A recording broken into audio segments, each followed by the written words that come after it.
Akala mo alam mo na ang lahat tungkol sa kamiling? Sige nga, alam mo ba kung ano ang tawag sa ating bayan bago pa ito naging bayan? Bago pa naging isang ganap na bayan ang kamiling, bago pa nagkaroon ng simbahan, palengke at mga kalsada. Ang lugar na ito ay isang malawak at maputik na puok. Sa tabi ng Ilog Kamiling, isang tributary ng malaking Ilog Agno, may isang lugar na laging binabaha, laging malambot ang lupa, at puno ng mga halamang tubig. Dito nagsimula ang lahat. Ang mga unang nanirahan dito, ang mga Ayeta at ang mga katutubong Pangasinense, ay tinawag ang lugar na ito na Kakamilingan. Ayon sa mga mananalaysay, ang Kakamilingan ay nangangahulugang lugar na pinagkakakitaan ng mga kamiring, kung saan maraming punong kamiring na tumutubo sa tabi ng tubig. Ang punong kamiring ay isang uri ng punong namumunga na karaniwang tumutubo sa mga lupang malapit sa ilog. Ang bunga nito ay maaaring kainin o ipangalakal. Sa isang alternatibong teorya, ang salitang kakamilingan ay hango sa salitang Pangasinan na kamiring, ang tawag sa punong Semicarpus cuneiformis. Kaya ang kakamilingan ay hindi basta pangalan. Ito ay isang paglalarawan. Ito ang lugar kung saan sagana ang punong kamiring, isang likas na yaman na nagbigay buhay sa mga unang tao dito. Ang kakamilingan ay matatagpuan sa kaliwang bahagi ng Ilog Kamiling o kanan, depende sa sanggunian, isang puok na madalas bumaha dahil sa mababang anyo ng lupa. Isipin mo ang mga unang araw.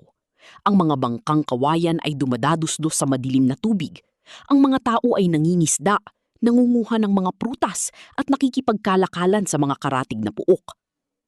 Ang pangalang Kakamilingan ay unang lumabas sa mga dokumentong Espanyol noong ika-18 siglo.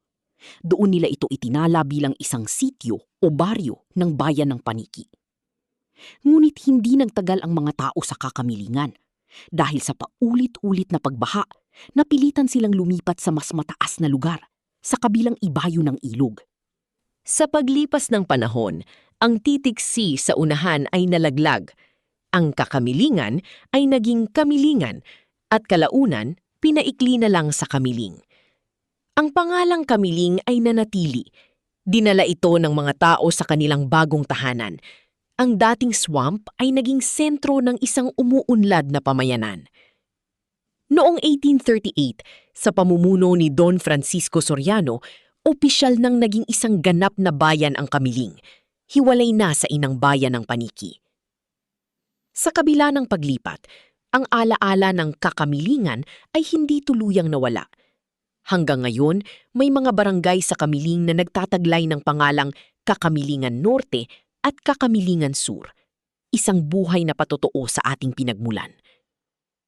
Noong 2021, nagtayo ang DPWH ng mga flood control structure sa mismong mga lugar na ito, sa Surgui First, Kakamilingan Sur at Kakamilingan Norte, Tambugan, upang protektahan ang mga residente mula sa pagbaha. Ito ang Ilog Kamiling, ang pinagmulan ng lahat. Dito nagsimula ang ating kasaysayan. Dito umagos ang unang dugo ng ating bayan. Sa panahon ngayon, bihira na ang punong kamiring. Ngunit ang pangalan nito ay nabubuhay sa bawat tawag natin sa ating bayan. Kaya sa susunod na dadaan ka sa Ilog Kamiling, sandali lang, tumingin ka sa pampang.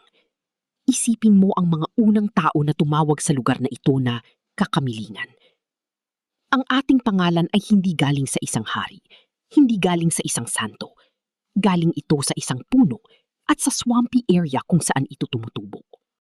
Ito ay isang pangalang mapagkumbaba, hindi marangya, hindi dayuhan.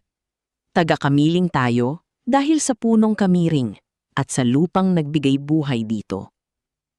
Kaya ipagmalaki natin ang ating pangalan. Hindi ito basta pangalan. Ito ay isang kwento. Ang kwento ng isang swamp na naging bayan. Sa panahon ngayon, ang dating swamp ay isa ng maunlad na bayan.